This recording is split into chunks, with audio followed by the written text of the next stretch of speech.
अल्हम्दुलिल्लाहि रब्बिल आलमीन वस्सलातु वस्सलामु अला रसूलिहिल करीम व अला आलिहि व अस्हाबिहि अजमाइन। अम्मा बादु अऊज़ु बिल्लाहि मिनश शैतानिर रजीम। बिस्मिल्लाहिर रहमानिर रहीम। शहरु रमज़ान अल्लज़ी उन्ज़िला फ़ीहिल क़ुरआन हुदल लिन्नास व बय्यिनातिम मिनल हुदा वल फ़ुरक़ान। बिस्मिल्लाहिर्रहमानिर्रहीम। रब्बिश्रह ली सदरी व यस्सिर ली अमरी वहलुल उक़दतम मिन लिसानी यफ़क़हू क़ौली। मेरे अज़ीज़ सामिआत, दर्स कुरान मजीद में आप सभी का तहे दिल से खैर मक़दम है। अस्सलामु अलैकुम व रहमतुल्लाहि व बरकातुहू। अल्लाह ताला की ज़ात बाबरकत से उम्मीद है कि आप सभी बखैर व आफ़ियत होंगी। अल्हम्दुलिल्लाह। मेरे साथ कौन सी सूरा चल रही है? सूरा रूम। और लास्ट वीक सूरा रूम की कितनी आयत मुकम्मल हो गई थी? जी बिल्कुल, 45 आयत हो गई थी। आयत 46 ऑनवर्ड्स आज हम लोग कंटिन्यू करेंगे इंशाअल्लाह। तो जो कॉन्टेक्स्ट चल रहा था वो ये कि अल्लाह सुब्हानहू व तआला फ्रीक्वेंटली अपनी आयत पर गौर करने की दावत दे रहे थे। बहुत सारी आयत में ये दावत दी गई और फिर पिछली कौमों के अंजाम से डराया गया और उसी तरह से बात आगे कंटिन्यू हो रही है। बीच में ब्रेक हुआ था रुकू के बीच में। हम लोग कंटिन्यू करेंगे आयत नंबर 46 से। औज़ु बिल्लाहि मिनश शैतानिर रजीम। बिस्मिल्लाहिर रहमानिर रहीम। व मिन आयातिही अन युरसिलर रियाह मुबश्शिरात, और उसकी निशानियों में से ये भी है कि वो भेजता है हवाओं को बशारत देने वाली बनाकर। वलियुज़ीक़कुम मिन रहमतिही, ताकि वो तुम्हें मज़ा चखाए अपनी रहमत का। वलितजरियल फुल्कु बिअम्रिही वलितब्तगु मिन फ़ज़लिही वलअल्लकुम तशकुरून, और इसलिए भी कि उसी के हुक्म से कश्तियाँ चलें और ताकि तुम उसका फ़ज़ल तलाश करो और ताकि तुम उसका शुक्र अदा करो। तो आयत नंबर 46 है। इससे पहले 6 जगहों पर और इसको मिला के 7 जगहों पर अल्लाह ताला ने अपनी आयत में पॉन्डर करने की दावत दी है। जैसे कि पीछे हम लोगों ने देखा आयत नंबर 20, 21, 22, 23, 24 और 25, ये 6 आयत हो गई। और ये आयत नंबर 46 है। यहाँ पर भी बात यहीं से शुरू हो रही है कि अल्लाह की निशानियों में से है। तो अल्लाह ताला इस आयत में क्या फरमा रहे हैं? और जब सूरह शुरू किया था तो हम बोला था ना कि इस सूरह में आयत या आयात लफ्ज़ बहुत बार आया है। तो इस आयत में भी आ गया। और सबको पता है आयत मीन्स निशानी होती है। और निशानी ज़ाहिर है कि कोई निशान या निशानी कहीं तक पहुंचने में मदद करता है ना, ठीक है। तो अल्लाह सुब्हान ताला फरमा रहे हैं उसकी निशानियों में से ये भी है कि वो भेजता है हवाओं को बशारत देने वाली बनाकर। अब हम अपने आप नहीं सोचते तो अल्लाह सुब्हान ताला हमारे टेंशन ग्रैब करते हैं कि ये भी अल्लाह की निशानियों में से एक निशानी है। क्या? हवाओं का चलना, विंड। जब हवाएं चलती हैं तो ये जो है उसके कुदरत की निशानियों में से है। मतलब कि दुनिया का पूरी साइंस भी जमा होके हवाओं को अपनी मर्ज़ी से उसका रुख नहीं मोड़ सकती और जिस कंट्री और जिस शहर और जिस मोहल्ले में चाहे वहाँ हवा को नहीं बहा सकते। और तो और अल्लाह ताला अगर हवा को पूरा एटमॉस्फेयर जो हमारा अर्थ के अराउंड अगर उसको पूरा सल्ब कर ले तो कोई पूरी साइंस पूरे ग्लोब पर जितने साइंटिस्ट हैं मिलकर वो एटमॉस्फेयर को वापस नहीं ला सकते। एक ओजोन लेयर में होल हो गया, उसका तो कुछ कर नहीं पा रहे हैं। हाँ, तो अल्लाह सुब्हानहू व तआला कहते हैं ये अल्लाह की निशानियों में से। ज़रा गौर तो करो, अगर यहाँ पे हवाएं नहीं हो, कहीं मतलब बिल्कुल वैक्यूम में चले जाओ तो तुम्हारी क्या हालत होने वाली है। हाँ, और जो हवाएं हैं वो तुम खुशखबरी लेकर आती हैं। यहाँ पे मुबश्शिरात कहा गया है हवाओं को। और गौर करिएगा, रियाह वर्ड आया है, रियाह हवा, रिहुन मीन्स हवा होती है, रियाह उसका प्लूरल है। तो आप नोटिस करेंगे कि कुरान मजीद में जब रियाह वर्ड आया है यानी जमा के फॉर्म में, तो उससे वो खुशखबरी देने वाली हवाएं मुराद हैं। और जब रीह आया, रीह, तो उससे अजाब वाली हवा मुराद है। अल्लाह ताला की ये भी तो निशानी है कि वही चीज़ हमारी लाइफ के लिए बिल्कुल नेसेसरी होती है और वही चीज़ हमारे लिए डिस्ट्रक्टिव भी बन जाती है जब अल्लाह ताला चाहते हैं। तो ये भी क्या निशानी नहीं है। और यहाँ पे मुबश्शिरात कहा गया है हवाओं को। मुबश्शिरात मुबश्शिरा की जमा है फेमिनिन जेंडर में, तो इसका मतलब हुआ मुबश्शिरा का मतलब खुशखबरी। तो मुबश्शिरात बहुत सारी खुशखबरियाँ, ग्लैड टाइडिंग्स। तो अल्लाह ताला फरमाते हैं कि अल्लाह ताला हवाओं को चलाते हैं खुशखबरी देने वाली बनाकर। यानी जब हवाएं चलती हैं, अगर गर्मी रहती है, उमस रहती है, तो सब कितने खुशखुर्रम हो जाते हैं ना, सबके चेहरे पे अनवांटेडली भी स्माइल आ जाती है, मतलब मूड अच्छा हो जाता है सबका। फिर उसके बाद एक होप रहती है बारिश की। तो जो आगे बात कही गई, ताकि वो तुम्हें मज़ा चखाए अपनी रहमत का, वलयुज़ीक़कुम मिन रहमतिही, अपनी रहमत का मज़ा चखाए। तो यहाँ रहमत से बारिश भी मुराद है और बहुत सारी रहमतें भी, लेकिन बारिश ज़रूर मुराद है इससे, ताकि तुम पर बारिश हो। और बारिश के बग़ैर तो कितना ही मसला रहता है कि ज़िंदगी ही बिल्कुल मुसीबत में आ जाती है। और उसके अलावा हवाओं के ही विंड के एक रोल को, एक फंक्शन को और बयान किया गया है यहाँ पे कि ताकि उसके हुक्म से कश्तियाँ चलें। पहले बादबानी कश्तियाँ होती थी, वो हवाओं के रुख पर ही चलती थी। अगर हवा रुक जाए तो कश्ती वहीं के वहीं खड़ी रह जाती। लेकिन आप हरगिज़ ये मत समझिएगा कि फिर तो ये आयत आउटडेटेड है। अब तो शिप्स चलते हैं जो कि मोटर्स से चलते हैं। जितनी भी मोटर्स हैं, हाँ, हमने बहुत अभी रिसेंटली, मतलब इसी को जानने के लिए कि कोई आउटडेटेड तो नहीं हो सकती कुरान की आयत। तो जो बड़े बड़े शिप्स हैं जो मोटर से चलते हैं, उन शिप्स में भी हवाओं का एक रोल बहुत बड़ा होता है। स्पेशली उसका फ्यूल जो है ज़्यादा एफिशिएंट होता है जब हवाएं चलती हैं। और भी बहुत सारे फंक्शंस हैं। अभी भी विंड का उतना ही बड़ा रोल है, चाहे बड़े बड़े शिप्स हो। और आप जानते हैं कि इंपोर्ट एक्सपोर्ट का बिज़नेस पूरा शिप्स पर ही होता है। एयर ट्रैवल नहीं करते ना वो, इतना भारी कंटेनर्स जो यहाँ से वहाँ जाते हैं तो शिप्स पर ही जाते हैं पूरे। तो अल्लाह ताला आगे कह रहे हैं मलिक तब तक मिन फजली, ताकि तुम उसका फ़ज़ल कब तलाश करो। फ़ज़ल तो बहुत सारी भी चीज़ें हैं और उसका जो रिज़्क़ की तलाश होती है वो तो ज़रूर ही है। तो अल्लाह ताला कह रहे हैं मतलब जो कश्तियाँ यहाँ से वहाँ जाती हैं, तब तुम्हारा बहुत बड़ा बिज़नेस पॉसिबल हो पाता है। देखिए ये आयत जब नाजिल हो रही हैं तब ही वो जो मतलब बहरी जहाज़ों पर और वो कश्तियों पर सामान लाद के एक मुल्क से दूसरे मुल्क ले जाया जाता था।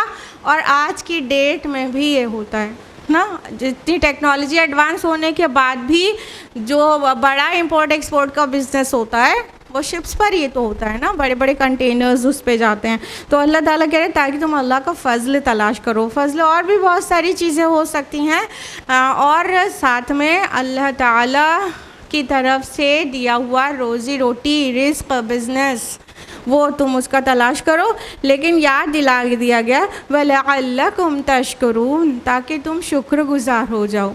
यानी अल्लाह की इतनी सारी नेमतों को दोनों हाथ से समेटते रहते हो, लेकिन शुक्र की तौफीक नहीं होती।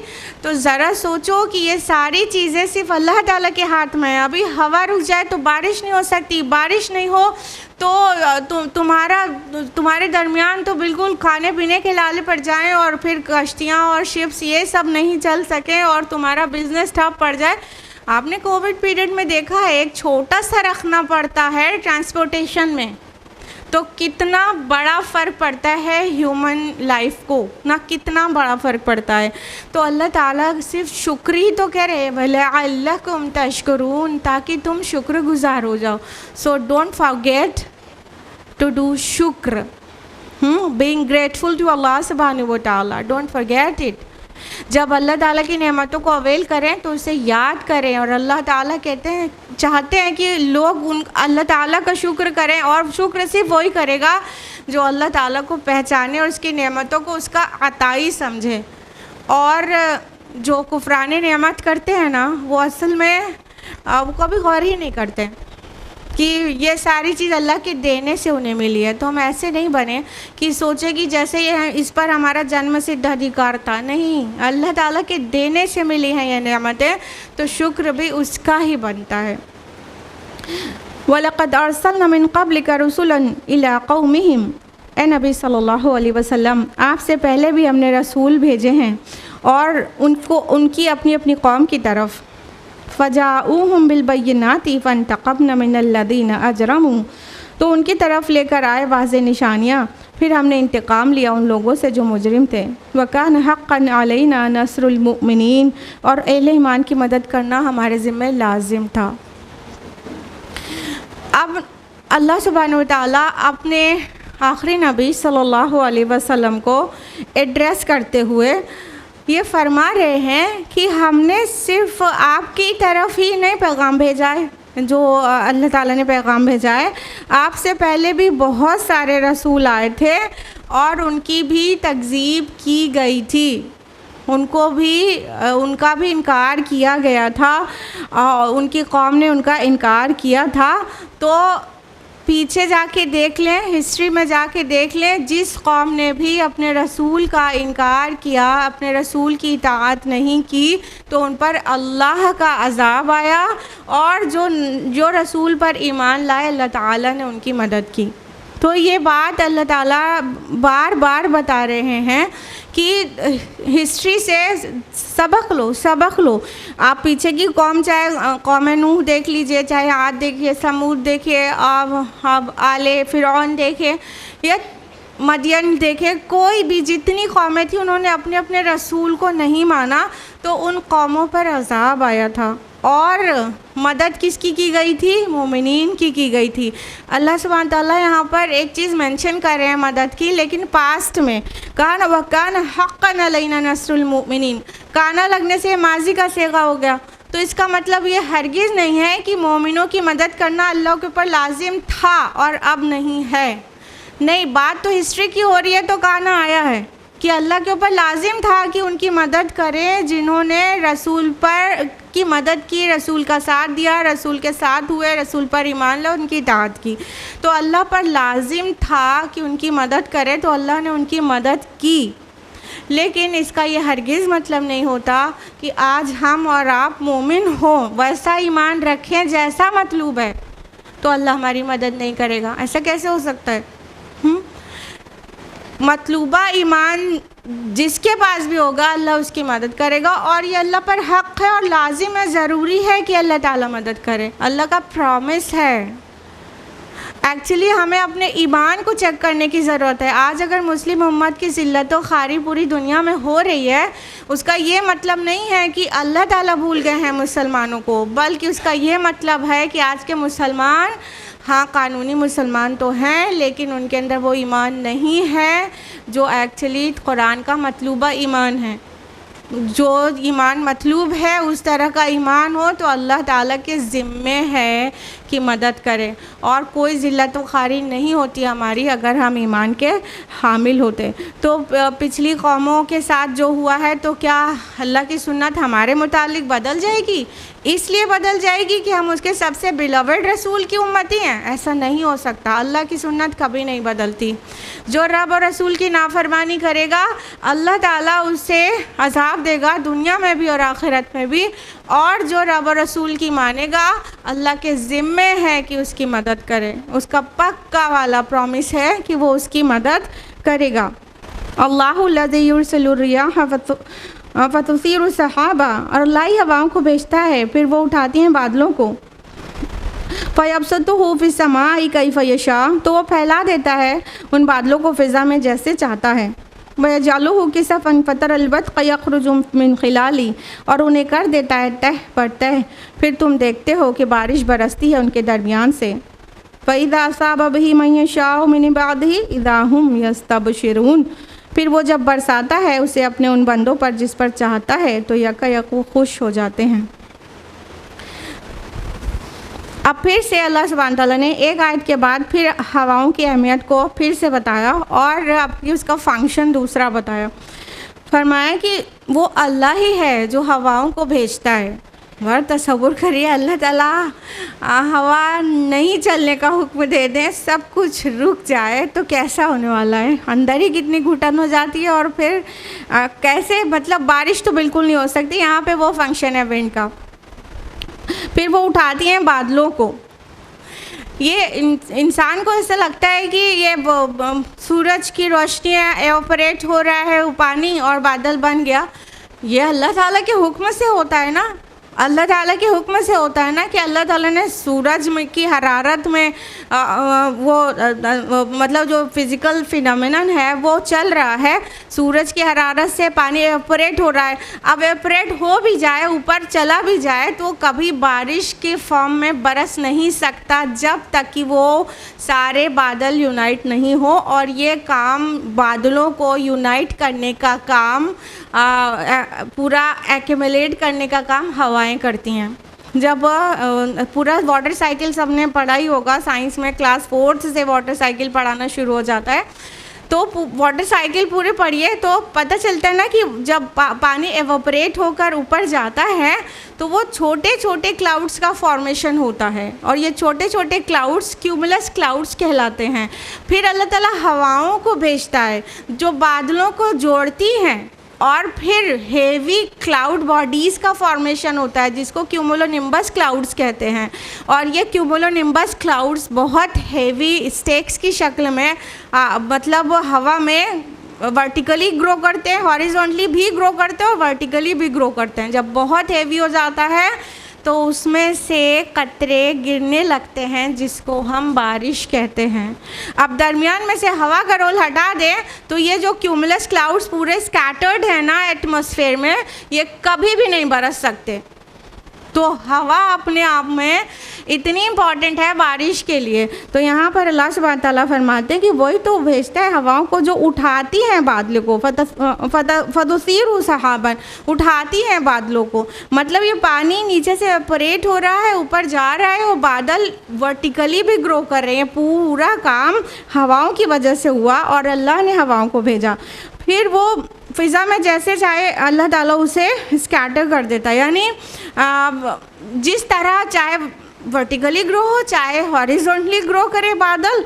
और फरमाया और तुम देखते हो तह पर तह वो एक के ऊपर एक इकट्ठा हो जाते हैं और फिर उनके दरमियान से बारिश के जो कतरे हैं वो निकलने लगते हैं और टपकने लगते हैं।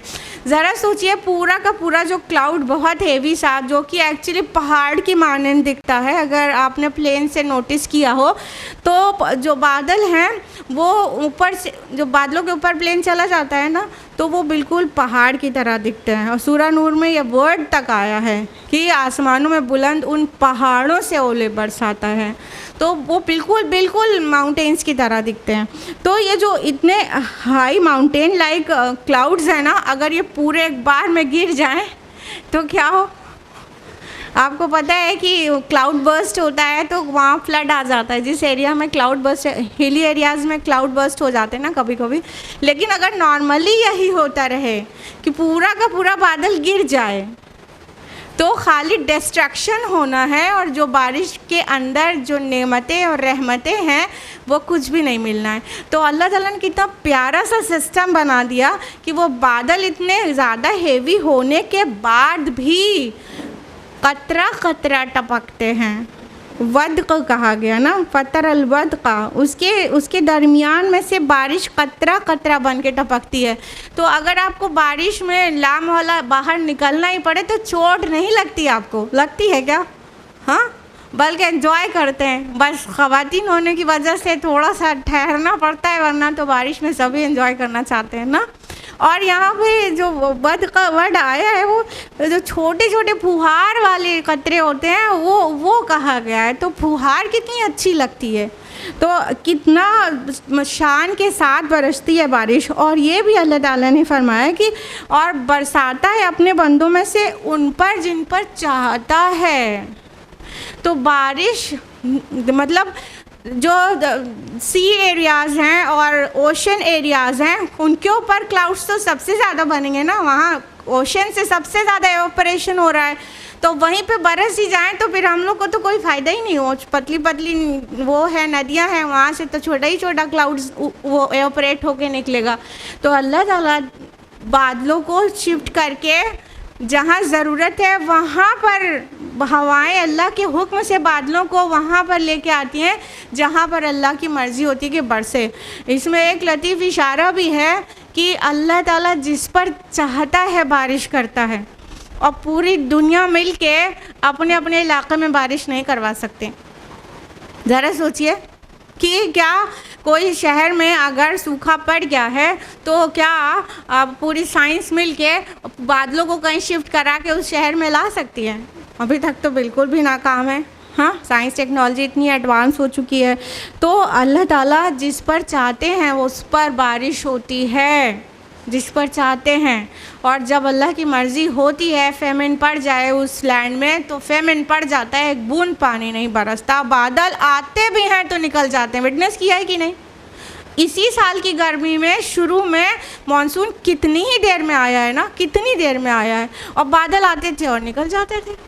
तो बादल आएंगे और हवा से निकल जाएंगे, जब तक अल्लाह की मर्ज़ी नहीं होगी बरस नहीं सकते। ज़रा गौर करिए कि अल्लाह की कितनी नेमतें हम दोनों हाथ से अवेल कर रहे हैं और शुक्र नहीं करते। फ़इन कानू मिन क़ब्ल अन युनज़्ज़ल अलैहिम मिन क़ब्लिही लमुब्लिसीन, अगरचे वो इससे पहले वो उन पर बरसती तो वो लोग बिल्कुल नाउम्मीद थे। तो जब बारिश बरसती है तब तो खुश हो जाते हैं, लेकिन जब तक बारिश नहीं हुई रहती तो कैसा मायूसी छाई रहती है कि मतलब यही मानसून जब लेट हो गया था इस सीज़न में हर तरफ एक ही मौजूए गुफ्तगू था ना कि गर्मी, हाय गर्मी, कैसी मायूसी, कैसी परेशानी। तो इंसान एकदम मायूस रहता है। ज़रा देखिए किसी के भी हाथ में नहीं है कि अपनी मर्ज़ी से अपने छत पे बारिश करवा ले। मायूस खाली ऊपर ही आस लगाए बैठे रहता है कि बस अल्लाह ताला चाहेगा तो बरस जाएगा। तो पहले तो मायूस रहते हैं, फिर अल्लाह ताला बारिश कर देता है तो खुश खुर्रम हो जाते हैं और फिर अल्लाह ही को भूल जाते हैं जिसने वो दिया था। फ़ंज़ुर इला आसारि रहमतिल्लाहि कैफ़ युहिल अर्द बअद मौतिहा, तो देखो अल्लाह की रहमत के आसार की तरफ, वो किस तरह ज़िंदा कर देता है ज़मीन को उसके मुर्दा हो जाने के बाद।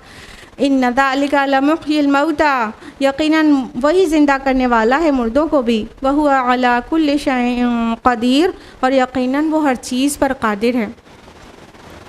अब देखिए बारिश और बादलों की बात हो रही थी, वो सब निशानियों में से तो है, शुक्र का बाइस तो है, लेकिन यानी कि एक तौहीद का पैगाम दे ही रहा है, लेकिन वहीं से अखज़ कर लिया गया ईमान बिल आखिरा भी। तो अल्लाह ताला कह रहे हैं देखो तुम बारिश के आसार देखो। आसार जानते हैं ना, जो बात के जो इफ़ेक्ट्स होते हैं, जो निशान होते हैं बात के। तो बारिश के आसार क्या होते हैं? कहीं बैरन लैंड होती है तो हरियाली हो जाती है, कहीं मतलब सब नदियाँ सूखी पड़ी होती हैं तो पानी भर जाता है। जो आसार हैं और जितने तालाब सूखे पड़े थे सब भर जाते हैं, सब कितने उम्दा आसार रहते हैं बारिश के। तो जो बैरन लैंड से जो ज़मीन ज़रख़ेज़ नहीं थी, तुम हर तरफ देखते हो वहाँ ज़िंदगियाँ लहलहाने लगी हैं। पेड़ पौधे ही नहीं, बहुत सारे और भी हशरातुल अर्द, कीड़े मकोड़े बारिश में देखो सब ज़मीन से निकल आते हैं, जैसे सब मिल के झूम रहे हैं, सब मिल के खुशियाँ मना रहे हैं। मतलब आप बारिश में देखिए ना कि वो कितने अर्थवर्म्स आपको बाहर विटनेस होंगे और कितने ज़मीन में कीड़े मकोड़े सब निकल आते हैं, सबकी ईद बकरीद हो जाती है। तो इतनी सारी ज़िंदगियां लहलाने लगती हैं। तो उससे पहले क्या देखता है इंसान, ज़मीन बिल्कुल मुर्दा पड़ी है और फिर उससे ज़िंदगी निकलने लगी। तो इससे क्या पता चलता है कि it's not a big deal for अल्लाह सुब्हानहू व तआला टू रिजरेक्ट यू। अल्लाह के लिए कौन सी बड़ी बात है कि इंसान भी सब जानदार मर जाएं फिर उनको ज़िंदा कर दे अल्लाह ताला। तो आखिरत किस तरह से तौहीद से आखिरत की तरफ मुड़ गया है, जो तसलसल है, और वही टॉपिक है, वही बारिश में तौहीद का पैगाम भी है, नेमतें भी हैं, शुक्र के लिए दावत भी है, और उसी से आखिरत का साफ पता भी चल रहा है। क्यों, जो अल्लाह ताला इस तरह दुनिया में बिल्कुल मुरझाई पड़ी ज़मीन को और मुरझाए पड़े दरख्त को फिर से ज़िंदगी दे देता है, तो वो तुम्हें ज़िंदा करेगा और यकीनन ज़िंदा करेगा। वही मुर्दों को ज़िंदा करता है और कर सकता है, और वो यकीनन इस चीज़ पर कादिर है। हम उसकी कुदरत के नमूने हर तरफ देखते रहते हैं, लेकिन जो चीज़ें नॉर्मल रहती हैं यानी रेगुलर देखते रहते हैं उस पर गौर भी नहीं करते, और वो कोई बड़ी बात भी नहीं लगती। कोई अजीब चीज़ जब तक नहीं देखते तब तक हमें कोई हैरानी नहीं होती, हमें गौर व फिक्र की तौफीक नहीं होती। तो अजीब चीज़ तो क्या, फिर सीधा जब आखिरत में आँख खुलेगी तब का इंतज़ार है कि बस सब गैब से पर्दा हट गया, अब अजीब चीज़ें दिखने लगी, तो उस वक्त का ईमान तो कबूल नहीं होगा और ना ही वो अमल का मकाम होगा।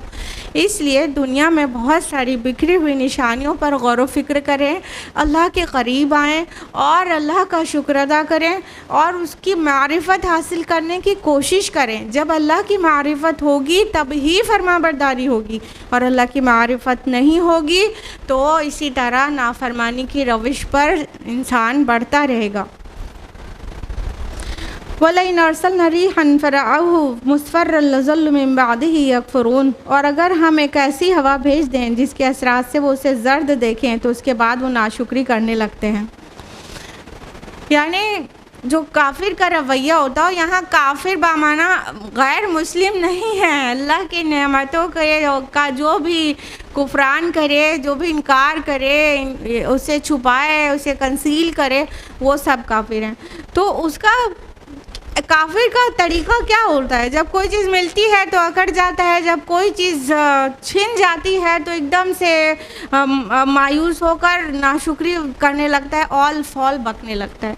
तो अल्लाह ताला कह रहे हैं कि इतनी नेमतें देने के बाद खेती लहलाने लगी, लेकिन जब अल्लाह की मर्ज़ी होती है तो उससे किसान को फ़ायदा नहीं होता, और बाद सरसर की वजह से वो जर्द पड़ जाती है, पाला लग जाता है ना, समटाइम्स रस्ट लग जाता है ना खेती को, तो रस्ट से पूरी खेती बर्बाद हो जाती है। तो फिर नाशुक्री करने लगते हैं, यानी ऑल फॉल बकने लगते हैं। जब अल्लाह ने नेमतें दिया था तो अल्लाह का शुक्र नहीं कर रहे थे, लेकिन जब उनमें से कोई नेमत अल्लाह दे के ले लेता है तो फिर बहुत अजीब अजीब बात करने लगते हैं। हम ही मिले थे सारी मुसीबत के लिए, अल्लाह ने हमको चुन लिया है और सारी मुसीबतें हमारे ही घरों में नाजिल होती हैं, हमने तो कभी खुशियाँ देखी ही नहीं, तो मुसीबतों ने तो हमारा घर देख लिया, वगैरह वगैरह। ऐसे बहुत सारे जुमले आपने बहुत लोगों से सुने होंगे कि अल्लाह की नाशुक्री करते हैं लोग जब भी कोई चीज़, कोई नेमत अल्लाह ताला ले लेता है, और उस वक्त ये हरगिज़ नहीं सोचते कि बहुत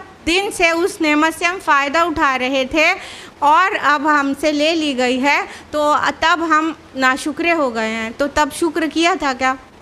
तो जिसको पूरा कॉन्सेप्ट क्लियर होता है इस दुनिया की ज़िंदगी का, वो नाशुक्री नहीं करता, और जब मिला होता है तो बहुत शुक्र करता है। फ़इन्नका ला तुस्मिउल मौता वला तुस्मिउ सुम्मा दुआ इज़ा वल्लौ मुदबिरीन। तो नबी सल्लल्लाहु अलैहि वसल्लम, आप मुर्दों को नहीं सुना सकते और ना ही आप बहरों को पुकार सुना सकते हैं जबकि वो पीठ फेर कर जा रहे हों। तो यहाँ मुर्दों को एक्चुअली इन कॉन्टेक्स्ट उनको नहीं कहा गया है जिनकी रूह निकल गई कब्र में पड़े हैं। इन कॉन्टेक्स्ट मुर्दे उनको कहा गया है जो अपनी रूहों के मकबरे हैं, यानी उनके रूहें मर चुकी हैं, उनके जिस्म ज़िंदा हैं, लेकिन वो मुर्दों के मानिंद हैं, यानी हिदायत की कोई तलब ही नहीं है उनको। और वो पलटना ही नहीं चाहते, हक़ को जानना ही नहीं चाहते। जो नबी सल्लल्लाहु अलैहि वसल्लम जिन लोगों को सुना रहे हैं अहले मक्का को, वो सुनकर नहीं दे रहे हैं क्योंकि उन्हें हिदायत की तलब ही नहीं है। तो अल्लाह ताला अपने नबी से कह रहे हैं, और नबी के वसातत से ज़ाहिर बात है हमेशा दायान इस्लाम तक से सबसे कह रहे हैं कि मुर्दों को नहीं सुना सकते आप। कहने का मतलब जिसके अंदर तलब हिदायत हो वो कान धरेगा ना हिदायत की बातों पर। जो सुनना ही ना चाहता हो तो वो तो मुर्दा है, उसको ज़बरदस्ती नहीं सुनाया जा सकता। और कहा ना ही बहरों को अपनी पुकार सुना सकते हैं जबकि वो पीठ फेर कर जा रहे हैं, यानी जो बहरा है उसको आप सुना नहीं सकते। और बहरे इंसान को थोड़ा बॉडी लैंग्वेज से कुछ बात अपनी समझा तो सकते थे, लेकिन अगर बहरा भी है और पीठ फेर के भागा ही जा रहा है, छोड़ के ही जा रहा है, आपको पीठ फेर चुका है, तो अब तो आप अपनी बॉडी लैंग्वेज से भी उसे नहीं बता सकते ना कोई बात ना। तो जो कहने का मतलब जो इंसान चाहता ही ना हो हक़ को पहचानना, हक़ को समझना, गौर फ़िक्र करना और हिदायत कबूल करना और सही गलत में फ़र्क जानना, जो चाहता ही ना हो वो पीठ फेर फेर के भागेगा। तो रसूल और दायान इस्लाम का ये काम नहीं है कि एक एक को हिदायत दे दें। हिदायत देना अल्लाह ताला का काम है, रसूल का काम और फिर दायान इस्लाम का काम। मैसेज को डिलीवर करना है, पैगाम को पहुंचा देना है, पैगाम रसानी तक की ज़िम्मेदारी है रसूलों तक। रसूलों की भी किसी को हिदायत दे देना नहीं। तो ऐसों को कहा गया कि ये मुर्दा है, ये बहरे हैं, बहरे भी हों पीठ दे के जा रहे हैं, तो आप कैसे सुना सकते हैं? ना कम करिए। कुछ लोग ऐसे, कुछ लोग नहीं, बहुत मेजॉरिटी ऐसे ही होते हैं जो सुनना नहीं चाहते, तुड़ा के भागते हैं, पीठ फेर कर भागते हैं। तो ऐसों को ज़बरदस्ती नहीं सुनाया जा सकता। जब तलब हिदायत होती है तब नसीहत की बातें अंदर जाती हैं, जज्ब होती है और इंसान उसे फ़र्दर सुनना चाहता है, तो उसका तज़किया तरबियत होता है। धीरे धीरे इंसान ट्रैक पर आता है और सही को पहचान जाता है और बातिल को छोड़ देता है। लेकिन जो सुनना नहीं चाहता हो ना, उसको ठूस के नहीं सुनाया जा सकता। ऐसों को कुरान की इस्तिलाह में वो मुर्दा और बहरा कहा गया है। वमान तबअतलुम यान दलालतिहिम, और आप नहीं हिदायत दे सकते अंधों को उनकी गुमराही से फेर कर। इन तुस्मिउ इल्ला मन युमिनु बिआयातिना फहुम मुस्लिमून, आप उन्हें सुना सकते हैं, आप नहीं सुना सकते मगर उन्हीं को जो हमारी आयत पर ईमान रखते हैं और वो फरमाबरदार हैं। जिस तरह बहरों को नहीं सुनाया जा सकता, इसी तरह अंधों को हिदायत नहीं दिया जा सकता जबकि वो गुमराही से फिरना ही ना चाहते हों। तो ये बहरे हैं, गूंगे हैं, अंधे हैं, समुम बुकमुन उम्युन फहुम ला यरजिऊन, जो जिनके अंदर तलब हिदायत ही नहीं, वो सील हो चुके हैं। अब वो अंधे बहरे हैं, उनको वो किसी भी तरह से इंसानियत का हक़ अदा नहीं कर रहे हैं। उनके दिल सख्त हो चुके हैं, उनके हार्ट सील हो चुके हैं। तो अल्लाह ताला फरमा रहे हैं कि आप सिर्फ उन्हें सुना सकते हैं जो मुस्लिम हो। कहने का मतलब जो चाहते हो फरमाबरदारी करना। यहाँ मुस्लिम का मतलब एक मज़हब के फॉलोअर्स नहीं है, बल्कि जो चाहते हो फरमाबरदारी करना उन्हीं को सुना सकते हैं। तो ये दिल का इरादा तो इंसान का ख़ुद का होता है ना। सूरा अनफाल में अल्लाह ताला ने फरमाया कि अगर हम इनके अंदर कोई खूबी देखते तो इनको सुनने की तौफीक दे देते, और ये खूबी है वही तलब हिदायत। हिदायत पाने का शौक़, उसकी तलब, उसकी ख्वाहिश, उसके पीछे इंसान कोशिश करता है। फिर वो जो कोशिश है वो रंग लाती है जब भी इंसान हक़ के लिए कोशिश करता है। माफ़ करिएगा, हम में से लोग अल्लाह ताला को जज करते हैं दुनिया की चीज़ें मांग कर।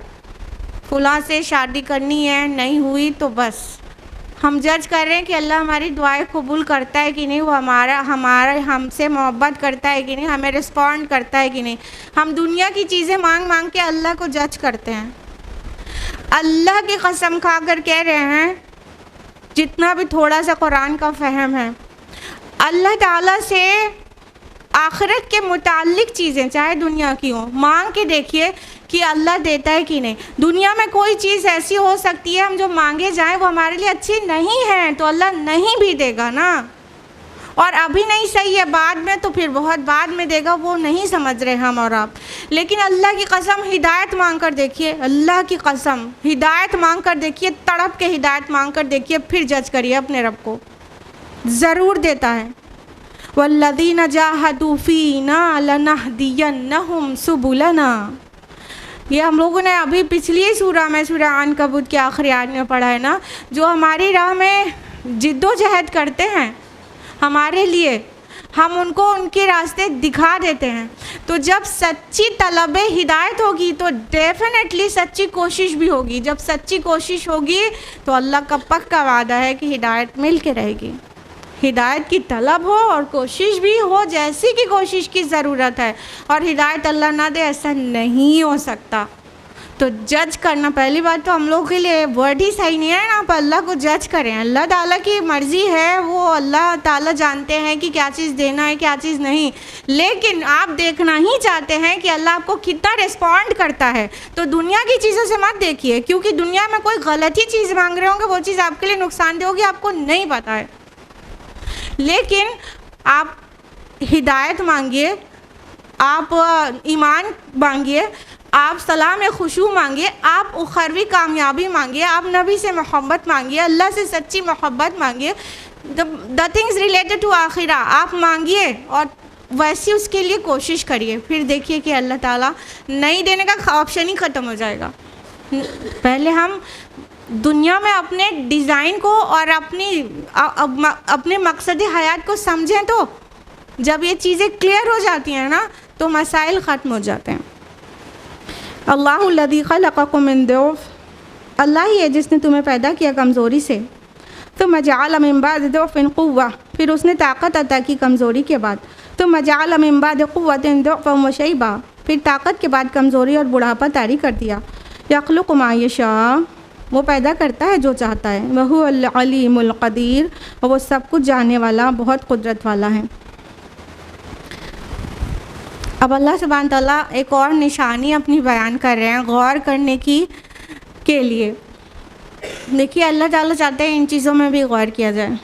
देखिए अल्लाह ताला फरमाए हमने तुमको कमज़ोरी से पैदा किया, मतलब अगर इसको बचपन तक लें तो भी बहुत नॉर्मल सही बात है, और अगर इसको और पीछे ले जाकर नुतफ़े तक पहुंचा दें तो बिल्कुल ही सही बात है। कहने का मतलब इंसान ऐसे स्पर्म और ओवम के फ्यूजन से बना है जो कि माइक्रोस्कोपिक होते हैं ना, ठीक है, वो दिखाई भी नहीं पड़ते। तो अब उनकी कमज़ोरी का अंदाज़ा लगा लीजिए, वीकनेस, इतने छोटे ही हैं तो उनके अंदर स्ट्रेंथ क्या होगी। फिर उसके बाद वाली स्टेज पे आ जाइए कि बच्चा होता है तो कितना ही कमज़ोर होता है। बताइए अल्लाह ताला एक बच्चे को एक गोश्त और हड्डी का एक पीस बना के माँ की गोद में डाल देता है। अगर वो अल्लाह ताला के हुक्म से ताकत में ना बढ़े तो वो मर जाए, इतना कमज़ोर होता है कि अपने से दूध नहीं पी सकता ना। तो कितना कमज़ोर सा इंसान धीरे धीरे ग्रो करता है और फिर वो ताकतवर हो जाता है। जब अपनी जवानी की उम्र को पहुंचता है, जब उसकी ताकत बिल्कुल पीक पर होती है, तो अफसोस की बात यह है कि उस ताकत के दौर में वो भूल जाता है कि वो कभी कमज़ोर था और अब अल्लाह के दिए वो ताकत वाला हुआ है। अब अल्लाह ताला फरमाते हैं फिर ताकत के बाद तुम पर बुढ़ापा तारी कर देता है। तो अगर ज़िंदगी रहती है तो फिर बड़े से बड़ा अमीर आदमी हो या बड़े से बड़ा साइंटिस्ट हो, अपना बुढ़ापा आने से रोक नहीं सकता और अपनी ताकत जाने से रोक नहीं सकता। चाहे जितनी वाइटामिन्स की आप गोलियां खा लें और चाहे जितनी अच्छी ग़िज़ा खाएं। देखो गौर करने की बात यह है कि आप जवानी में वही ग़िज़ा खाते थे तो इतनी ताकत थी, बुढ़ापे में उससे डबल भी खाएं तो आप अपनी ताकत वापस जवानी जैसी ला नहीं सकते। सब कुछ देखिए किसके हाथ में है। हम कितना मजबूर हैं कितनी ही चीज़ों में। फिर क्यों कर उसके आगे सजदा करने में हमको इतनी परेशानी होती है और उसका शुक्र बजा लाने में इतनी कोताही होती है। तो गौर करने की बात है ना कि ये सारी ताकत अल्लाह ताला के हाथ में है। कैसा मतलब गौर करे इंसान की कैसा कमज़ोर सा बच्चा होता है, फिर वो कैसा दौड़ने लगता है और रेस जीत जाता है और वो इतना स्ट्रांग हो जाता है कि फिर माँ बाप से अगड़ने लगता है और फिर अल्लाह के आगे सजदा करने से इनकार करता है, इतना ताकत वाला हो जाता है। लेकिन वो फिर अपने फ्यूचर को भी भूला हुआ है कि अगर उसकी ज़िंदगी रह भी गई तो फिर कमज़ोर हो जाएगा और किसी भी गोली से, किसी भी दवा से वो अपने इस ताकत के दौर को मेंटेन नहीं कर सकता। और ये अल्लाह ही के हाथ में है कि कब कौन फौत हो जाएगा, कौन जवानी तक पहुँचेगा भी नहीं या कौन बुढ़ापे तक नहीं पहुँचेगा। तो ये जो जवानी का गुरूर होता है ना, जो ताकत होती है उसमें बड़ा गुरूर होता है, उसमें तलब हिदायत नहीं होती।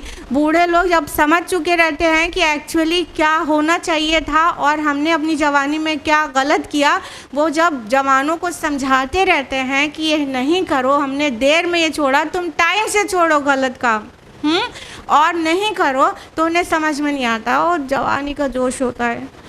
तो वो जवानी में इबादतें भी अल्लाह ताला को सबसे ज़्यादा पसंद है, क्योंकि उस वक्त जोश होता है और ख्वाहिशात जवान होती हैं। फिर उसको कंट्रोल करना, अल्लाह के लिए मुती बना देना, अपनी सारी विल्स को अल्लाह को सबमिट कर देना, इट्स अ बिग थिंग। तो अल्लाह ताला उतना ही ज़्यादा जवानी की इबादत को पसंद करते हैं। इबादत का मेरी मुराद से मुसल्ले पे बैठने नहीं है, अपने आप को शरीयत का पाबंद बनाना और पूरे के पूरे अल्लाह के बताए कोड्स एंड रूल्स के अकॉर्डिंग अपनी ज़िंदगी को गुजारना, ये इबादत है। तो अल्लाह ताला क्या करते हैं कि जवानी देने के बाद फिर ताकत के दौर के बाद फिर कमज़ोरी ला देते हैं और कोई रोक भी नहीं पाता। यहाँ पे जो शैबा वर्ड आया है, शैब मीन्स होता है बालों का सफ़ेद होना, तो इसीलिए शैबा बूढ़े को कहते हैं, बाल सफ़ेद होने लगते हैं। तो इंसान कितना ही चाहे कि उसके बाल सफ़ेद नहीं हो तो ऐसा नहीं हो सकता। हाँ, वो डाई लगा सकता है तो फिर काले हो जाएंगे, बट वो सफ़ेद होने से रोक नहीं सकता। जब अल्लाह की मर्ज़ी होगी, किसी का पहले और किसी का थोड़ी देर बाद, फिर वो सफ़ेद होता ही होता है। तो अल्लाह ताला कह रहे हैं वो जो चाहता है पैदा फरमाता है। कितनी बड़ी निशानी है ना, कैसे चल रहा है, कमज़ोरी से आए थे फिर पीक पर पहुँचे, फिर कमज़ोरी पे मिट्टी हो गए, मिट्टी से बन के आए थे मिट्टी हो गए। तो फरमाया वो जो चाहता है पैदा करता है और वो इल्म वाला और कुदरत रखने वाला है। दो अल्लाह ताला के अस्मा यहाँ मेंशन हुए और हमेशा रेलिवेंट अस्मा मेंशन होते हैं जो आयत होती है। तो यहाँ पे इल्म को कहा गया अलीम है और दूसरा कदीर है, यानी वो जो कुछ पैदा कर रहे हैं ना पूरे इल्म के साथ पैदा कर रहा है कि वो क्या कर रहा है, और वो कुदरत वाला है, मतलब he has power over all, कि वो हर चीज़ कर सकने पर कादिर है। तो तुमको जो जिस तरह पैदा किया, जितनी ताकत, जितनी कमज़ोरी दिया, जितनी उम्र दिया, वो सब पूरे इल्म और कुदरत के साथ कर रहा है। तुम उसके इल्म और कुदरत के ऊपर भी गौर करो, उसकी मारिफत नसीब होगी। वयौम तक़ूमु स्साअतु यक़सिमुल मुजरिमूना मा लबिथू गैर साअ, और जिस दिन क़यामत क़ायम होगी मुजरिमीन क़स्में खा खा कर कहेंगे कि वो एक घड़ी से ज़्यादा नहीं ठहरे। कज़ालिक कानू युफ़कून, इसी तरह वो दुनिया में भी उल्टे फिराए जाते रहे हैं। अब ये यहाँ पर जितनी जवानी थी सब बुढ़ापा बन के निकल जाती है, कब्र में पहुँच जाते हैं, और जब क़यामत के दिन रिज़रेक्शन होगा तो मुजरिमीन जो हैं वो सब क्या का, मुजरिमीन किसको कहा गया, गुनाहगारों को। दुनिया में इंसान मुजरिम किसको कहता है, जिसने पनिशेबल ऑफेंस किया हो ना। लेकिन अल्लाह के यहाँ ऑफेंस क्या है, ये दुनिया के कानून से जो ऑफेंस है वही थोड़ी ना, अल्लाह के कोड से, जो अल्लाह की शरीयत से ऑफेंस है, कोई भी गुनाह वो ऑफेंस है, वो जुर्म है। और जो भी अल्लाह ताला के बनाए कानून को तोड़ेगा, अल्लाह की हराम करदा चीज़ के करीब जाएगा या अल्लाह के हुक्म की नाफरमानी करेगा, वो ऑफेंस है। तो वो सभी जो है मुजरिम कहलाए जा रहे हैं, जो गुनाहगार हैं। तो फरमाया कि जिस दिन क़यामत कायम होगी ना, तो जब ये गुनाहगार खड़े होंगे तो कसमें खा खा कर कहेंगे कि हम एक घड़ी से ज़्यादा दुनिया में नहीं रहे हैं। ज़रा सोचिए, इसमें दो बहुत अहम नुक्ते हैं। एक तो ये कि उन्होंने दुनिया में भी गलत अंदाज़ा किया था आखिरत का, और दुनिया की ज़िंदगी का भी गलत अंदाज़ा किया था, और आखिरत में क़ियामत में खड़े होने के बाद फिर अब दुनिया की ज़िंदगी का गलत अंदाज़ा करें। और दूसरी बात ये कि एक्चुअली वहाँ की जो ज़िंदगी होगी हज़ारहा साल की, वो जो एक दिन होगा, उसके सामने ये दुनिया में जितनी भी ज़िंदगी उसे मिली थी ना, 60 70 80 90 जितनी भी मिली थी ना, उसे एक घड़ी मालूम हो रही होगी। तो जबकि एक सॉलिड हकीकत है, दुनिया की ज़िंदगी एक सॉलिड हकीकत है, यहीं पे तो हम अमल करते हैं। लेकिन वहाँ पे पहुँचने के बाद, वहाँ की खौफ और हिरास के बाद वो उसको लगेगा दुनिया में जो ऐश व इशरत में गुजरा है, वो तो एक घड़ी, एक साआ थी, बस एक साआ, बस ज़रा सा दुनिया में आँख खोलने के गुनाहगार हैं, उसे ऐसा लगेगा।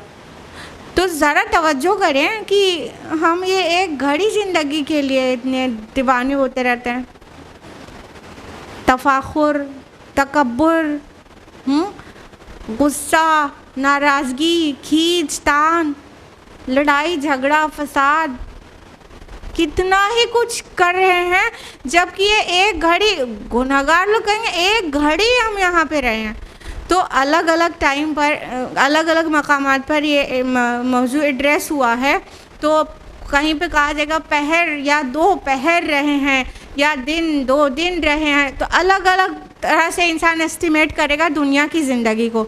लेकिन एक घड़ी तो रहे नहीं थे ना, वो तो दुनिया की ज़िंदगी में भी आखिरत का और दुनिया में अपनी हयात का गलत अंदाज़ा लगा रहे थे। अब वहाँ जाके दुनिया का गलत अंदाज़ा लगा रहे हैं, क्योंकि उनकी अक़लों पर तो पर्दे पड़े हुए हैं मटीरियलिज़्म के। उन्हें तो मादे के अलावा, दौलत के अलावा कुछ सूझता ही नहीं है। तो उनकी अक़लें ख़ब्त हो चुकी। दुनिया में भी वो गलत अंदाज़ा लगा देते हैं, वहाँ भी जाके गलत अंदाज़ा लगा रहे हैं। देखिए कदालिका कानू युफ़कून, इसी तरह ये फिराए गए थे दुनिया में भी, इसी तरह दुनिया में भी। अरे कोई क़ियामत नहीं आने वाली है, और कोई कहता है अगर आएगी भी तो देखा जाएगा, और कोई कहता है कि अरे कोई थोड़े दिन के लिए जहन्नम में जाना पड़ गया तो क्या एक ना एक दिन तो जन्नत में जाएंगे। ये सारे ही स्टेटमेंट्स होते हैं ना। तो ये क्या है, अंदाज़े हैं उनके, और वहाँ जाके ये अंदाज़ा लगाएगा एक घड़ी तो ठहरे थे। तो एक घड़ी में अच्छे अमल करके चले जाएं ना, सब्र करके चले जाएं, शुक्र करके चले जाएं, तो वो हमेशा वाली ज़िंदगी संवर जाएगी। वक़ाल लज़ीना उतुल इल्म वल ईमान लक़द लबिस्तुम फ़ी किताबिल्लाहि इला यौमिल बअस। और उस वक्त कहेंगे वो लोग जिन्हें इल्म और ईमान अता किया गया था कि तुम ठहरे हो अल्लाह के फ़ैसले के मुताबिक दोबारा उठने के दिन तक। फ़हाज़ा यौमुल बअस वलकिन्नकुम कुन्तुम ला तअलमून। तो ये है यौम बात, लेकिन तुम लोग तो इल्म ही नहीं रखते थे। अब देखिए यहाँ पर भी, यहाँ पर इल्म और ईमान की कितनी बड़ी अहमियत का पता चल रहा है। कि जो मुजरिमीन थे वो दुनिया की ज़िंदगी एक घड़ी बता रहे थे, और बरज़ख की भी ज़िंदगी को एक घड़ी बता रहे होंगे, जबकि हो सकता है उनके मरने के बाद हज़ार साल बल्कि लाखों साल गुजरा हो बरज़ख में, ठीक है, लेकिन वो नहीं, अंदाज़ा नहीं सही कर पाए। तो जो इल्म वाले होंगे और जो ईमान वाले होंगे, जिस तरह इल्म और ईमान वाले दुनिया में भी गुमराहों को रास्ता दिखाते हैं, उन्हें हक़ बात बताते हैं, सही रास्ता बताते हैं, उसी तरह आखिरत में भी अहले ईमान और अहले इल्म क्या करेंगे, उनको से बताएंगे कि अरे नहीं, तुम एक घड़ी नहीं रह के आए हो, बल्कि तुम अल्लाह का जो फ़ैसला था जिस तरह से दोबारा उठने का, तुम उतना पूरा जी के आए हो, और तुम बरज़ख में बहुत वक्फ़ा गुजार के आए हो, तुम्हें पता ही नहीं चला। जब इंसान को क़यामत के दिन खड़ा किया जाएगा तो इंसान कहेगा कि अभी तो मैं सोया था, मेरी ख्वाबगाह से किसने मुझे जगा दिया, और क्या पता हज़ारों लाखों करोड़ों साल गुजर चुका हो बरज़ख में। अब आप कहेंगे इतना ज़्यादा ही क्यों बोल रहे हैं हम। ठीक है, क़यामत आने में कुछ साल होगा, लेकिन जब क़यामत आ जाएगी नफ़क़े अव्वल के बाद नफ़क़े सानी में बहुत बड़ा गैप होगा। आप समझते नफ़क़े सानी फ़ौरन हो जाएगा, अभी सब मरे और अभी सब उठ गए, ऐसा नहीं है। बीच में बहुत बड़ा बड़ा बड़ा गैप है और पूरी ज़मीन तब्दील कर दी जाएगी, सब कुछ उलट पुलट हो जाएगा। वो सब कुरान में जगह जगह पर है ना। तो उतनी तब्दीलियों में बहुत बड़ा वक्फ़ा लगेगा। तो ये पूरा इंसान उस बरज़खी ज़िंदगी में होगा। जो दुनिया से जा चुका वो अभी भी बरज़खी ज़िंदगी में, और जो बाद में चला जाएगा वो क़ियामत तक बरज़खी ज़िंदगी में तो है ना। बरज़ख में, आलम बरज़ख, ये जो बीच का बैरियर है जो दुनिया के बाद से लेके क़ियामत में दोबारा उठाए जाने की जो टाइम है वो है। तो जो अहले इल्म और अहले ईमान के इल्म और ईमान का कितनी अहमियत का पता चल रहा है कि दुनिया में भी यही लोग उन्हें समझाते थे और क़ियामत के दिन भी कहेंगे नहीं नहीं ये तो यौम बास है, तुम इल्म नहीं रखते थे, तुम जानते नहीं थे, इस दिन का वादा किया गया था, ये कुछ अचानक नहीं हो गया तुम्हारे साथ, इस दिन का वादा था। अब देखिए जो लोग इल्म नहीं रखते तो हिदायत कबूल करेंगे ही नहीं। अहले इल्म ही हिदायत कबूल करते हैं। तो इल्म हासिल करना बिल्कुल बुनियादी ज़रूरत है हिदायत के लिए। तो इल्म के कोई अहमियत को समझें और साइंस टेक्नोलॉजी का इल्म ज़रूर हासिल करें, लेकिन कुरान सुन्नत का इल्म हासिल करेंगे तभी पिक्चर क्लियर होगी। उन्हीं को उलमा अल्लाह ने कहा है जो अल्लाह से डरते हैं सूरह फातिर में कि इन्नमा यख्शल्लाहु मिन इबादिहिल उलमा, कि अल्लाह से उसके बंदों में तो उलमा इल्म वाले ही डरते हैं। और इल्म वाले ये इल्म वाले नहीं जिनके पास वो दारुल उलूम की डिग्री है ना, वो उलमा हैं, नहीं, इल्म वाले हकीकत का इल्म रखने वाले।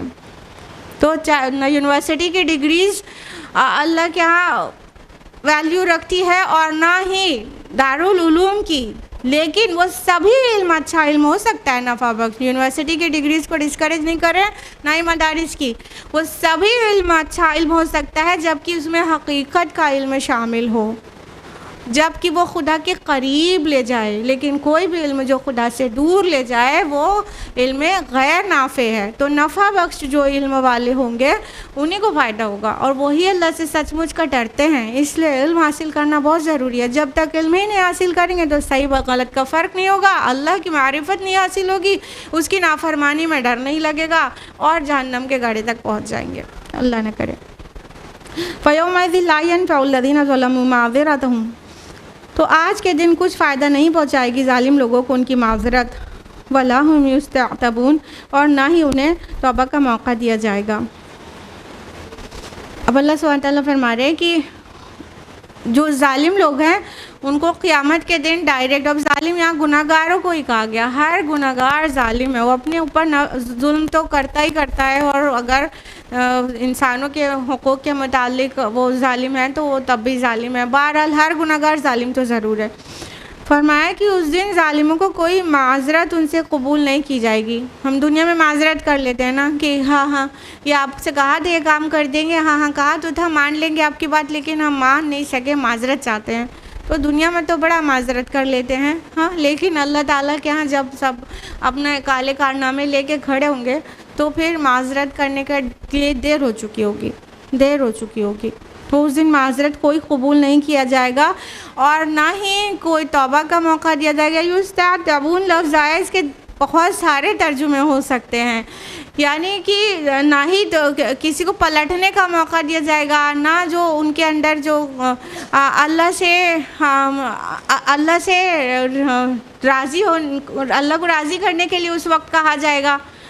बहुत सारे तर्जुमे किए जा सकते हैं, यानी वो दारुल अमल है ही नहीं ना। क़ियामत के दिन जब खड़े होंगे तो ना ही तौबा कबूल होगी, ना ही अल्लाह ताला की तरफ टर्न होने का मौका मिलेगा, ना उस दिन डायरेक्ट कुछ भी बड़े गुनाह और शिर्क करके माफ़ी उस दिन की मिलेगी। उस दिन कुछ भी कबूल नहीं होगा। दुनिया दारुल अमल है। अभी इसी मतलब दुनिया में रहते रहते इंसान पलट जाए, अल्लाह की बात सुने और अपनी ज़िंदगी के आमाल को संवार ले तो बहुत सही वक्त है अभी। वलक़द दरबना लिन्नास फ़ी हाज़िल क़ुरआन मिन कुल्लि मसल, और हमने तो लोगों के लिए इस कुरान में तरह तरह की मिसालें बयान कर दी हैं। वलइन जिअतहुम बिआयतिन लयक़ूलन्न अल्लज़ीना कफ़रू इन अंतुम इल्ला मुब्तिलून, और अगर आप ले आए उनके पास कोई भी निशानी तो कहेंगे वो लोग जिन्होंने कुफ्र किया है कि नहीं हो तुम मगर झूठ गढ़ने वाले। अब अल्लाह सुब्हान ताला फरमा रहे हैं कि हमने तरह तरह से मिसालें बयान कर करके इंसानियत के हिदायत का हक़ अदा कर दिया। वलक़द दरबना लिन्नासि फ़ी हाज़ल क़ुरआन मिन कुल्लि मसल, हर किस्म के एग्जाम्पल्स दे दिए, मिन कुल्लि मसल। अब यहाँ कुल से मुराद ये नहीं है कि हर तरह का कुल नहीं, इस कुरान के अगर मौजू को आप ढूंढने की कोशिश करेंगे तो आपको मिलेगा हिदायत इंसानी। तो इंसानियत की हिदायत के लिए जितनी मिसालें हो सकती हैं वो सब अल्लाह ने दे दी हैं कुरान में। देखिए ना, इसमें कितनी सारी निशानियों के बताकर अल्लाह की नेमतों का तज़किरा करके अल्लाह की तरफ बुलाया जा रहा है, हिदायत की तरफ बुलाया जा रहा है। इसमें अब हिस्ट्री में जो तारीख़ में जो कौमें नामुराद हो गई और अज़ाब आ गया, उनसे इबरत दिलाकर बुलाया जा रहा है हक़ की तरफ। क़यामत के मुताल्लिक़ ख़बर पहले से ख़बर देकर डराया जा रहा है और हिदायत की तरफ बुलाया जा रहा है। कोई तरीक़ा जो इंसानियत की हिदायत के लिए हो सकता था वो सब को मिसाल बना के इस कुरान में मेंशन कर दिया गया है। और ज़ाहिर बात है हमारे और आपके अंडरस्टैंडेबल फॉर्म में ही मिसालें दी जाएंगी, तो मिसालें बहुत वर्क करती हैं। एग्ज़ाम्पल से बातें ज़्यादा समझ में आती है ना। तो अब जो आखिरत की ज़िंदगी है, जो अर्श है, जो उसके ऊपर मुस्तवी है, वो सब का एक्चुअली हमारी अक़लें अहाता नहीं कर सकती। अहाता तो बिल्कुल ही छोड़ दीजिए, हमारी अक़लें उसको सह ही नहीं सकती, समझ ही नहीं सकती। तो अल्लाह ताला ने हमको एग्ज़ाम्पल दे दे के जो हमें समझ में आता है दुनिया की चीज़ों से, जो हमें दिख रहा है फिर हमें समझ में आएगा, उससे एग्ज़ाम्पल दे दे के हिदायत की तरफ बुलाने का हक़ अदा कर दिया है। लिहाजा अब जो भी नहीं मानेगा तो उसका ज़िम्मेदार ख़ुद होगा। अब हम कुरान पढ़े ही नहीं तो ज़िम्मेदार हम खुद होंगे कि अल्लाह ताला ज़िम्मेदार होगा कि एक किताब नाजिल कर देते, एक रसूल को भेज देते। ये कह पाएंगे क्या? किताब आ चुकी है, रसूल आ चुके हैं। और कहा कि ए नबी आप इनकी तरफ कोई भी निशानी ले आइए, जिनको नहीं मानना है, जिनको कुफ्र करना है, वो तो हमेशा ही नहीं मानेंगे और कहेंगे झूठ बोल रहे हैं आप झूठ गढ़ रहे हैं। तो जो इनकारी है वो किसी की भी नहीं मानता, यहाँ तक कि रसूल की नेक सीरत देख कर भी नहीं मानता। वो भी एक निशानी होती है ना, रसूल का किरदार और अखलाक भी निशानी होती है इंसान के लिए कि जब इसने कभी झूठ नहीं बोला तो अब अल्लाह के नाम पे क्यों कर झूठ बोलने लगेगा अचानक। हाँ, तो रसूल का पूरा किरदार भी एक दलील है। तो जिसको नहीं मानना है वो नहीं मान कर देंगे, वो तो मोजिज़े की ही डिमांड करते रहेंगे, वो तो खर्क़ आदत चीज़ ही मांगते रहेंगे और मोजिज़ा डिमांड पे दिखा भी दिया जाए तो जिसको नहीं मानना उसके बाद भी नहीं मानेगा। कज़ालिक यत्बउल्लाहु अला क़ुलूबिल्लज़ीना ला यअलमून, इसी तरह अल्लाह मुहर लगा देता है उन लोगों के दिलों पर जो इल्म नहीं रखते। अब फिर देखिए इल्म की अहमियत के बारे में आपको पता चल गया कि जो लोग को इल्म ही नहीं है वो क्या है कि उनके दिलों पर मुहर है। जब इल्म नहीं था तो हिदायत कबूल नहीं की, हिदायत कबूल नहीं की तो रिजेक्ट कर दिया, रिजेक्ट किया, फिर बाद में वो चीज़ अना का मसला बन गई, हमेशा ही रिजेक्ट किया। लिहाजा पहुंचाने वालों की भी ज़िम्मेदारी है कि बड़ी हिकमत से पहुंचाया करें।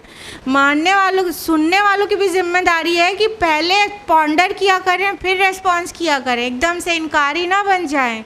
क्योंकि जो पहली बार इनकार कर देता है तो अगली बार उसको तो अपनी अना का मसला बना लेता है ना, प्रेस्टीज इशू बन जाता है, ईगो आ जाता है, अब नहीं बोल दिया तो नहीं। तो इसलिए पहुंचाने वाले हिकमत से पहुंचाएं कि पहली बार में ही रिजेक्ट ना हो जाए। पहली बार में रिजेक्ट हो गया तो आइंदा के लिए बहुत चांस कम हो जाते हैं। और जिसके पास पहुंचाया जा रहा है उसकी ज़िम्मेदारी है रिजेक्ट ना करे, पहले उसे गौर करे कि बात सही कही जा रही है कि नहीं, चेक करे, गौर व फिक्र करे, फिर रिस्पॉन्स करे। फ़ौरन रिजेक्ट कर देने के बाद तो फिर ईगो आ जाता है, बीच में शैतान दाखिल हो जाता है। तो अल्लाह ताला कह रहे हैं कि अल्लाह ताला इस तरह मुहर लगा देते हैं उनके दिल में, जिनके पास इल्म नहीं है। जब इल्म नहीं था तो माना नहीं, और फिर जब हमेशा ही रिजेक्ट करते चले जाते हैं तो दिल सील कर दिए जाते हैं कि अब हिदायत की कोई बात अच्छी ही नहीं लगती, अच्छी ही नहीं लगती, कान में जहर लगती है, सुनना ही नहीं चाहते फिर। हाँ, तो ये दिलों पर मुहर लगने की एक दलील है कि अब अच्छी बात अच्छी ही नहीं लगती। अच्छों की महफिल और अल्लाह रसूल की बातें बिल्कुल ऐसी लगती हैं कि उठ के भागने का दिल करे।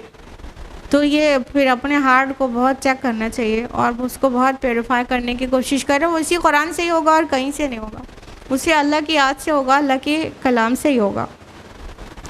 फ़स्बिरिन्न वअदुल्लाहि हक़, तो ए नबी सल्लल्लाहु अलैहि वसल्लम आप सब्र कीजिए, बेशक अल्लाह का वादा सच्चा है। वला यस्तख़िफ़न्नक अल्लज़ीना ला युक़िनून, और आपको हरगिज़ हल्का ना पाएँ वो लोग जो यकीन नहीं रखते। अब देखिए आयत अपने आप में, अपने मिजाज में कंक्लूडिंग आयत है ना। अल्लाह ताला कह रहे हैं कि ए नबी आप सब्र कीजिए, बेशक अल्लाह का वादा सच्चा है। तो सबसे पहले जान लें कि सब्र के बगैर तो जन्नत मिलना ही नहीं है। सब्र बिल्कुल ही ज़रूरी है। सब्र के बगैर जन्नत का तसव्वुर नहीं किया जा सकता, क्योंकि अल्लाह ताला को आज़माना तो ज़रूरी है। सूरह अनकबूत के आयत नंबर 2 में हम लोगों ने पढ़ा है ना, हसिबन्नासु अन युत्रकू अन यक़ूलू आमन्ना व हुम ला युफ़्तनून। तुमने क्या समझ लिया है, तुम जन्नत में ऐसे ही चले जाओगे और तुम्हें आज़माएंगे नहीं। और सूरह बकरा सूरह नंबर 2 आयत नंबर 155 में वलनब्लुवन्नकुम बिशैइन मिनल खौफि वल जूइ व नक़्सिम मिनल अम्वालि वल अनफुसि वस्समरात व बश्शिरिस साबिरीन, कि हम तुम्हारी आजमाइश ज़रूर करेंगे। किस किस चीज़ से? खौफ से, भूख से, अमाल और जान में कमी से, और फलों में कमी से, और सब्र करने वालों को खुशखबरी सुना दीजिए।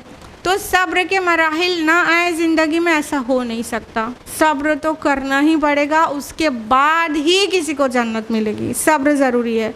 तो जब रसूलों को जितनी बड़ी जिम्मेदारी मिलती है तो कितनी सब्र आज़मा होती है, कितना सताया गया हमारे प्यारे नबी सल्लल्लाहु अलैहि वसल्लम को, कितना ही सताया गया।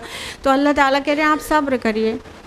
ये मक्की सूरा है। मक्का में आपको पता है कि सेल्फ डिफेंस में भी कोई रिटेलिएट करने का ऑप्शन नहीं था ना। तो बस कोई बदला नहीं लेना है, बस सब्र ही करना है। नबी सल्लल्लाहु अलैहि वसल्लम ने भी इसका हक़ अदा कर दिया और सहाबा ने भी हक़ अदा कर दिया। अज़ीम शान सतह पर नबी ने इसका हक़ अदा कर दिया, किस किस तरह से सब्र किया है। और अल्लाह ताला ने आगे फरमाया कि आपको हरगिज़ हल्का ना पाएँ जो यकीन नहीं रखते, जिनको जो ईमान नहीं ला रहे, यकीन नहीं आपकी बात का। यहाँ पे लफ्ज़ है वला यस्तख़िफ़न्नक, ये खौफ़ा से है। खफ़ीफ़ उर्दू में भी बोलते हैं ना, खफ़ीफ़ में हल्का होता है, लाइट। तो बस ये बात कही गई और अपने अंदर माना का एक समंदर समोए हुए है। वला यस्तख़िफ़न्नक, आपको हल्का ना पाए। हल्का ना पाए क्या मतलब? आप इनसे गुस्से में ना आ जाएं, आप इनकी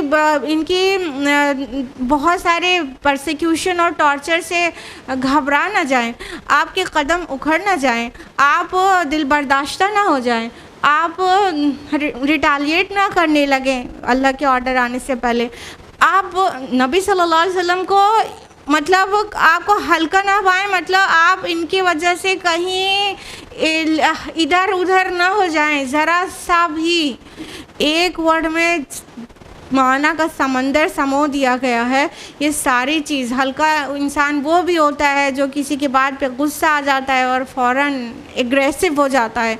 तो ये एग्रेशन ना आ जाए आपको, बल्कि एक साबित कदमी के साथ, सब्र के साथ अब बहुत एक भारी भरकम इंसान बन के दिखाइए। और अल्लाह की कसम, अल्लाह के रसूल सल्लल्लाहु अलैहि वसल्लम ने इस बात का भी हक़ अदा कर दिया। इस शान से सब्र किया और इस शान से साबित कदमी दिखाई कि कोई कमी नहीं छोड़ी। और अहले मक्का ने 13 साल मेरे नबी के साथ जो सलूक किया है वो मेरे नबी सल्लल्लाहु अलैहि वसल्लम के अलावा और किसी के बस का नहीं था कि इतना बर्दाश्त करता।